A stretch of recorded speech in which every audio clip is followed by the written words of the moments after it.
Hello viewers, কি অবস্থা সকলের? আশা করি সকলেই ভালো আছেন। অ্যানাদার নতুন একটি ভিডিও নিয়ে আপনাদের মাঝে আমি হাজির হইলাম। ভিডিওটি হলো আগুয়ারাকে ৫-৬ ম্যাচ খেলানোর পর কি অবস্থা সেই রিভিউ দিব। আপনারা কি আগুয়ারাকে নেওয়ার চিন্তা ভাবনা করছেন বা কেন নিবেন বা কি কারণে নিবেন না সেটা আপনাদের মাঝে আজকে আমি তুলে ধরবো, যেটা আপনার ডিসিশন নেওয়ার জন্য অনেকটা সহজ এবং ইজি হয়ে যাবে। তো যাই বেশি বকবক না করে ভিডিও শুরু করা যাক।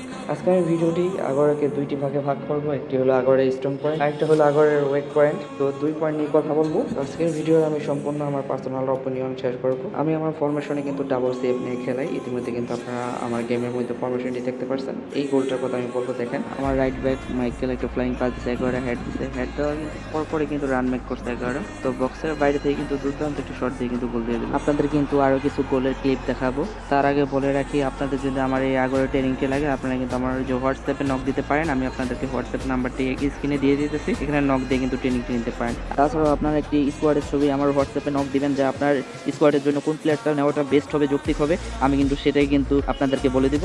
অবশ্যই আমার হোয়াটসঅ্যাপে নক দিবেন। তাহলে আগরের একটি গোলপোস্টের কার্ড হলো, কিন্তু দলের প্রয়োজনে কিন্তু আগরের একটি নিচে নেমে আসে ডিপ লাইন ফরওয়ার্ডের মধ্যে একটা নিখুঁত একটি পাস দিচ্ছে, লং থ্রো পাস দিয়ে কিন্তু ডেম্বেলে কিন্তু গোল কিন্তু দিয়ে ফেলছে। আমরা কিন্তু ভিডিও শুরুর সময় কিন্তু বলছিলাম যে আমরা দুইটা টপিক নিয়ে কথা বলবো। তো ফার্স্ট টপিক হলো আগরের ওয়েক জোন। তো আমরা এখন জানবো যে আগরের ওয়েক জোন কোনটা। আগরের ওয়েক জোন হলো বিস্কারলা যে স্কিলটা আছে, ওই স্কিলটি কিন্তু আগরের কিন্তু মূল দুর্বলতা।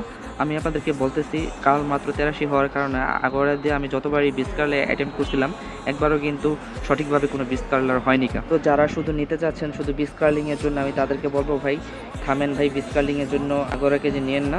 আপনি যদি বিস্কারলারের বিষয়টা যদি একটা সাইডে রাখি, তাহলে কিন্তু আমি এক কথা বলে দেবো যে আগরা এই কার্ডটা একটা বেস্ট একটা কার্ড। আপনারা যারা ফ্রি টু প্লে আছেন তারা নিঃসন্দেহে যে নিতে পারেন। এখন বলি আগরের যে ভালো দিকগুলো। পয়েন্ট নাম্বার 2, আমরা আগরের স্ট্রং জোন নিয়ে কথা বলবো। আগরের কিন্তু পজিশন সেন্সিং কিন্তু খুবই ভালো। 1-1 পাসে কিন্তু আগরের খুবই সুন্দর চমৎকার। 1-1 পাস করে কিন্তু আগরা কিন্তু ভিতরে ঢুকে যায় এবং ওর রান মেকিংগুলো কিন্তু খুব সুন্দর। এবং আগরা যে বক্সের বাইরে থেকে কিন্তু দুর্দান্ত গোল করতে পারে এবং বক্সের ভিতরে সুন্দর শট নিতে পারে এবং ওর রাইজিং শটগুলো কিন্তু দুর্দান্ত লেভেলের।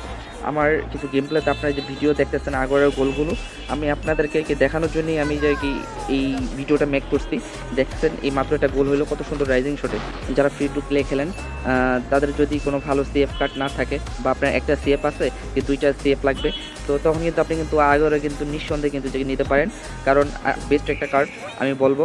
আপনি যদি বিস কালারটি যাকে সাইডে রাখেন, ওর সব কিছু আপনাকে মুগ্ধ করবে।